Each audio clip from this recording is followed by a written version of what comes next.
आज का हमारा टॉपिक होगा कोलिनियरिटी, जिसमें हम यह बात करेंगे कि कुछ पॉइंट्स कोलिनियर कब होते हैं और उसके बेस पर कुछ क्वेश्चन भी सॉल्व करेंगे। तो सबसे पहले प्रश्न आता है कि कोलिनियरिटी क्या होती है। तो एक लाइन पर हम कुछ पॉइंट्स यहाँ पर लगा देते हैं, तो ये सभी पॉइंट्स एक ही लाइन में हैं, इसलिए हम कह सकते हैं कि ये पॉइंट्स क्या हैं, कोलिनियर हैं। और इन पॉइंट्स की यह प्रॉपर्टी कोलिनियरिटी कहलाती है। अब ज़रा सोचिए कि अगर हम केवल दो पॉइंट्स लेते हैं तो इन दोनों पॉइंट्स के एक ही लाइन में न होने की कोई कंडीशन हो सकती है? नहीं। इसका मतलब कि जब दो पॉइंट्स दिए जाएंगे तो वो किसी भी हाल में एक ही लाइन में होंगे, इसीलिए इनके कोलिनियर होने या ना होने पर हम बात नहीं करेंगे। हम बात करेंगे जब दो से ज़्यादा पॉइंट्स होंगे तो वह कोलिनियर है या नहीं।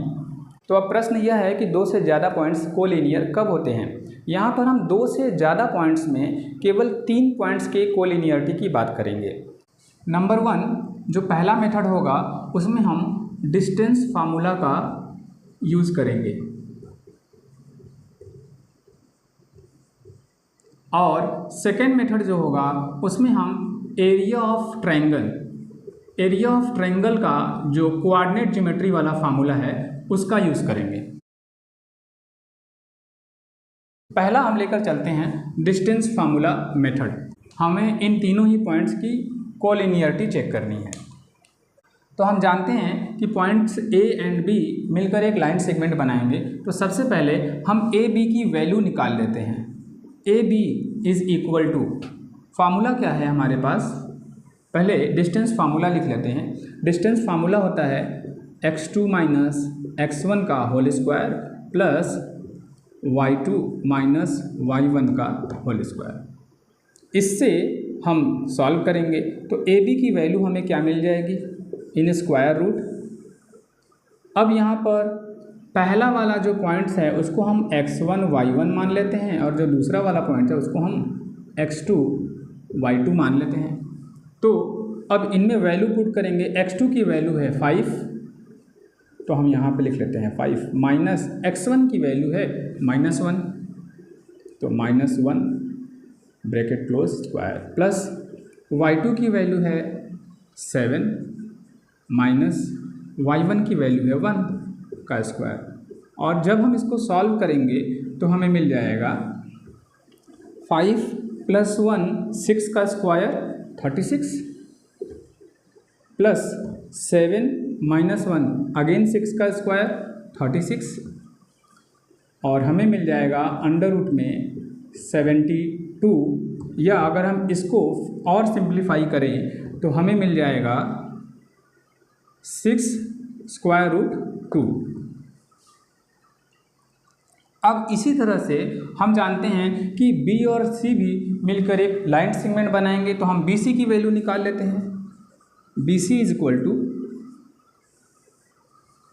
अब हम इसको x1 y1 कर लेते हैं और इसको x2 y2 कर लेते हैं। तो x2 माइनस x1 8 - 5 का square, plus y2 minus y1 10 - 7 का स्क्वायर इज इक्वल टू, यहाँ पर हमें मिल जाएगा 8 - 5 यानी 3 का स्क्वायर, एंड 10 - 7 अगेन 3 का स्क्वायर, तो हमें मिल जाएगा अंडर रूट में 18 इज इक्वल टू, इसको अगर हम सॉल्व कर लेंगे तो हमें मिल जाएगा 3√2। अब इसी तरह से हम AC की वैल्यू भी निकाल लेंगे। AC की वैल्यू के लिए हमारे पास पहले से x1 y1 है, x2 y2 है, तो x2 माइनस x1 8 - -1 का square, plus y2 minus y1 10 - 1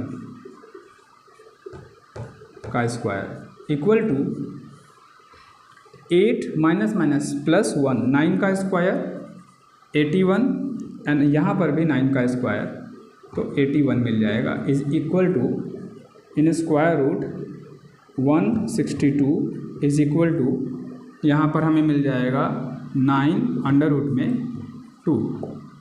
तो हम पाते हैं कि 9√2 इज इक्वल टू 6√2 प्लस 3√2।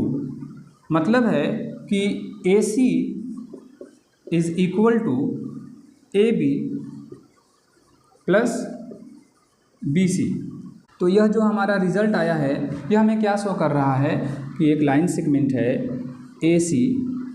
तो ज़रा सोचिए कि पॉइंट B कहाँ होना चाहिए। मान लेते हैं हम कहीं पर भी पॉइंट B रख लें। यहाँ पर पॉइंट B है, तो A से B और B से C की तरफ जाते हैं। तो आप बताएं सोचकर कि AB प्लस BC की वैल्यू AC से बड़ी होगी, बराबर होगी या छोटी होगी। तो क्लियरली आप यहाँ पर देख सकते हैं कि AB प्लस BC जो इस तरह से घूमकर जा रही है, तो AB प्लस BC की वैल्यू AC से बड़ी हो रही है।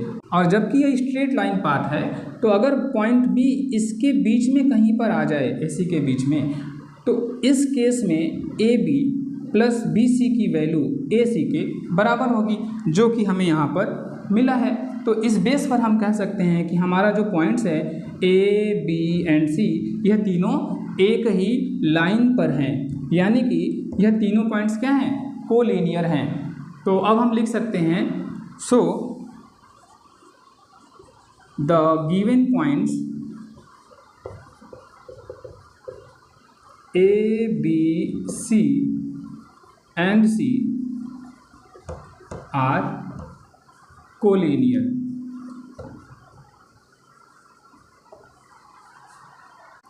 यहाँ पर हम लिख देंगे क्लियरली we notice that